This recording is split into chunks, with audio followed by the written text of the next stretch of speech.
Okay, for 37, we're going to use the formula S equals theta times R.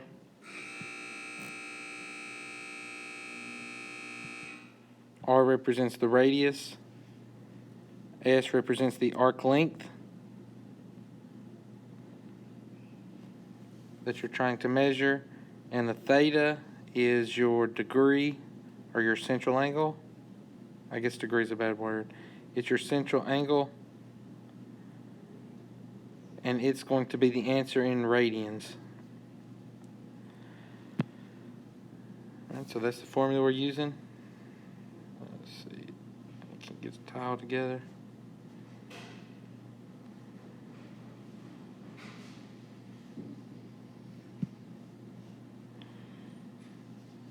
Okay, so when I plug it in this time, my S value is 900 miles wide equals, I don't know what theta is, and the radius here is 3,950.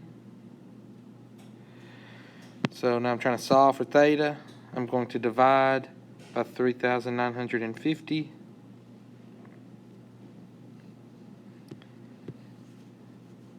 That tells me theta equals, I don't know what that fraction reduces to. We'll just leave it as 900 over 3,950 for now. So this is the answer in radians. All right, but the question or the answer says the central angle, and it gives a degree symbol, which means we need to convert this radian measure into a degree measure. Sorry, I had a mistake earlier, so I went back and deleted. I'm not sure the last thing I said. We're going to take our radian measure, which is 900 over 3,950 times, to convert from degrees to radians. We multiply by 180 degrees over pi radians. So in my calculator, I'm entering all of that in. 900 over 3,950 times 180 over pi. And I got an answer of 13.05473457. All right, it tells me to round to the nearest tenth. So that's 1 decimal place. So 0.5. The 5 tells the 0 to round up to 13.1. So we can see here that this person was walking towards the road. They encountered a swamp. So then they started walking on that dotted line.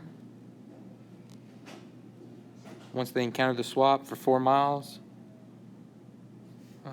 So the question is, how far was she from the road when she encountered the swamp?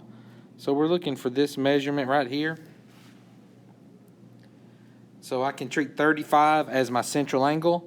Now what two side lengths do I have in relation to the 35 degree?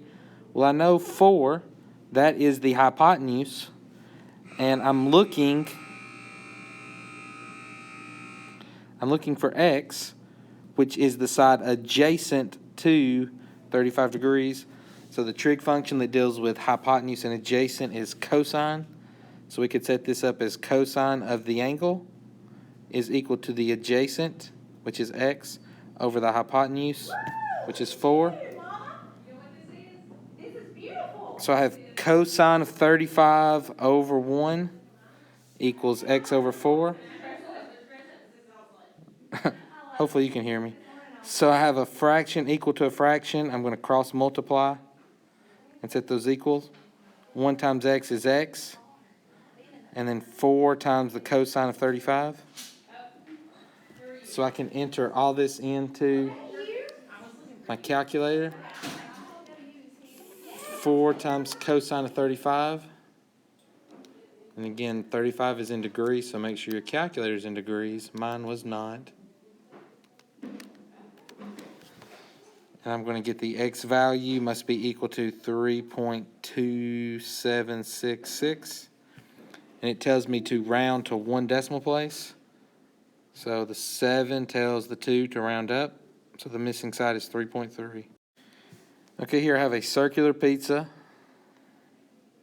It's 18 inches in diameter, so all the way across is 18. is cut into 4 equal slices. So what's the area of one of the slices? Well, first I need to know what's the area of the entire circle is the way I would figure this problem out. So to find area of a circle, we use the formula pi times the radius squared.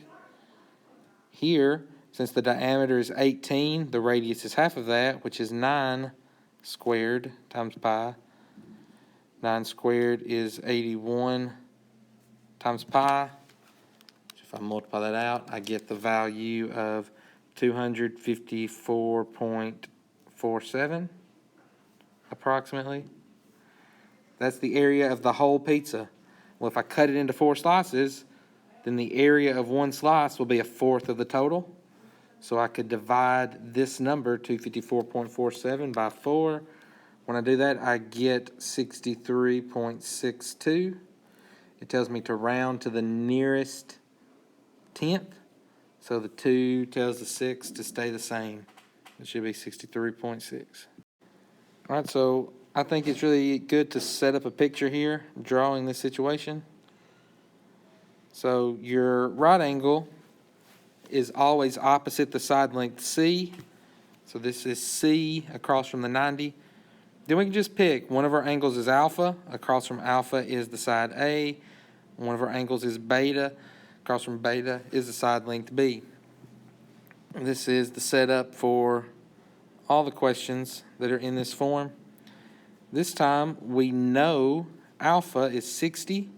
So if I plug that in, this value is 60. We know that C is 18, which is here. And we know this is a right angle.